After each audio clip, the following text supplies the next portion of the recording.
নমস্কাৰ সকলোকে মোৰ অন্য এটা ভিডিঅ'লৈ পুনৰ স্বাগতম জনাইছোঁ।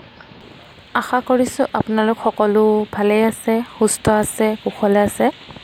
বৰ্তমান বাৰু মোৰো ভালেই। আজি মই বেলেগ মেখেলা চাদৰ লৈ অনা নাই, এইদৰে দহি কেনেকৈ বাতিব পাৰি তাৰে এটা ভিডিঅ' লৈ আহিছোঁ আপোনালোকৰ উপযোগী হোৱাকৈ। যিহেতু আজিকালি সকলোৱে দহি বাতিব জানেই, কিন্তু মইনো কেনেকৈ দহি বাতোঁ তাকে দেখাওঁ বুলি আপোনালোকৰ ওচৰলৈ লৈ আহিছোঁ। প্ৰথমে এইদৰে আগফালে এটা গধুৰ বস্তু দি ল'ব লাগে। মই ডিক্সনাৰীখন ব্যৱহাৰ কৰিছোঁ, আপোনালোকে যিকোনো বস্তু দি ল'ব পাৰে, গধুৰ বস্তু এটা। তাৰপিছত এইদৰে মই গুলি ব্যৱহাৰ কৰিছোঁ, কাপোৰ চিলোৱা গুলি দুডলীয়াকৈ লৈছোঁ। আৰু এডলীয়াকৈ ল'লেও হৈ যায়, কিন্তু দুডলীয়াকৈ ল'লে গাঁঠিটো দিবলৈ ভাল হয় আৰু বেছি মজবুত হয়, সেইকাৰণে মই দুডলীয়াকৈ লৈ লৈছোঁ। দুডলীয়াকৈ লৈ এইদৰে বেজীৰ সহায়ত এটা সমান জোখ লৈ এইদৰে লগাই লৈছোঁ। আৰু প্ৰথমে দুটা গাঁঠি দি লৈছোঁ। এয়া দেখিছেনে, দুটাকৈ গাঁঠি দিছোঁ।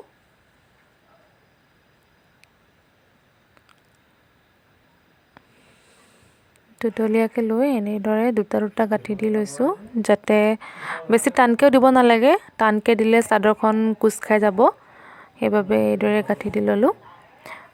লৈ এইখিনি বাতি হৈ গ'ল আৰু বাকী দুটা আপোনালোকক কেনেকৈ বাতোঁ তাকে দেখাই দিছোঁ। প্ৰথমে সূতা দুডাল এইদৰে দুভাগ কৰি থৈ ল'ব আৰু মাজতে সূতাখিনি দি দিব, কাটি লোৱা সূতাখিনি। মই এইখিনি বৰ্ণালী সূতাৰ ব্যৱহাৰ কৰিছোঁ। আৰু প্ৰথম গাঁঠিটো এনেদৰে দিয়াৰ পিছত জোখটো চাই ল'ব কিমান দীঘলকৈ আপোনালোকে ৰাখিছে। তাৰপিছত আৰু এটা গাঁঠি দি দিব, দুটা গাঁঠি দি দিব লাগে। আপুনি ইচ্ছা কৰিলে দুটাতকৈ বেছিও গাঁঠি দিব পাৰে।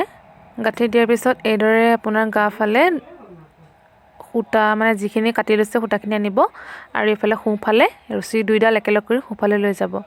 আৰু পিছত এই তৰ্জনী আঙুলিটো এনেকৈ ধৰি ওপৰলৈ নি আকৌ এইফালে দি এনেকৈ টানি দিব।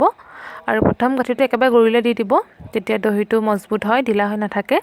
তাৰপিছত আকৌ এবাৰ আনি এইদৰে আকৌ এটা গাঁঠি দি দিব, জোখত ধৰি কিমান দূৰত দিব লাগে এই গাঁঠিটো। আৰু প্ৰথম গাঁঠিটো দিওঁতে আপোনালোকে এই দহিটো জোৰছে ধৰি পেলাই যিমান পাৰে সিমান জোৰকৈ গাঁঠিটো দিব।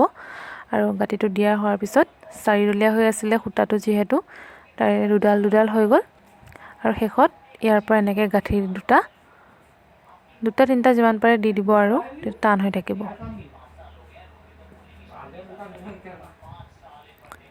তাৰপিছত কেঁচিৰে ধুনীয়াকৈ সমানকৈ কাটি দিব আৰু এইটো ধুনীয়াকৈ হৈ গ'ল। আকৌ এটা দেখুৱাই দিছোঁ।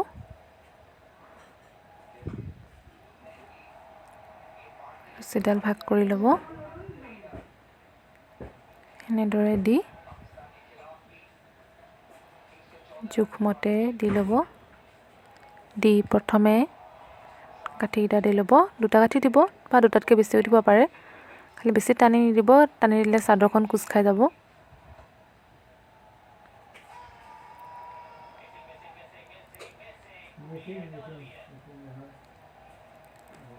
তাৰপিছত এইদৰে আনি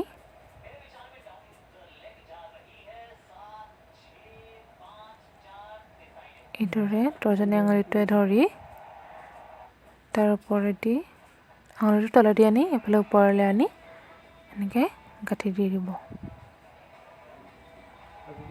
গাঁঠি দিয়াৰ পিছত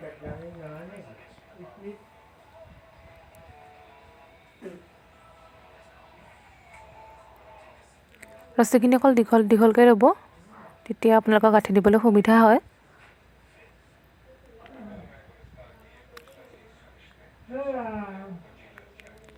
সেইকেইডাল যিহেতু হৈয়ে থাকে চাৰিডলীয়া, পটককৈ হৈ যায়, দুডলীয়া কৰি ল'লেই হ'ল। তাৰপিছত এনেকৈ গাঁঠি দি দিব।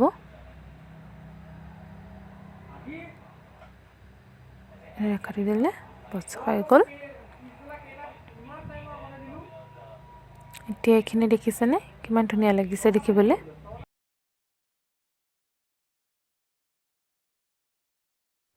ভিডিঅ'টো শেষলৈকে চোৱাৰ বাবে সকলোকে ধন্যবাদ থাকিলে। আপোনালোকে মোৰ চেনেলটো লাইক কৰিব, ছাবস্ক্ৰাইব কৰিব আৰু কাষতে থকা বেল আইকনটো প্ৰেছ কৰি দিব।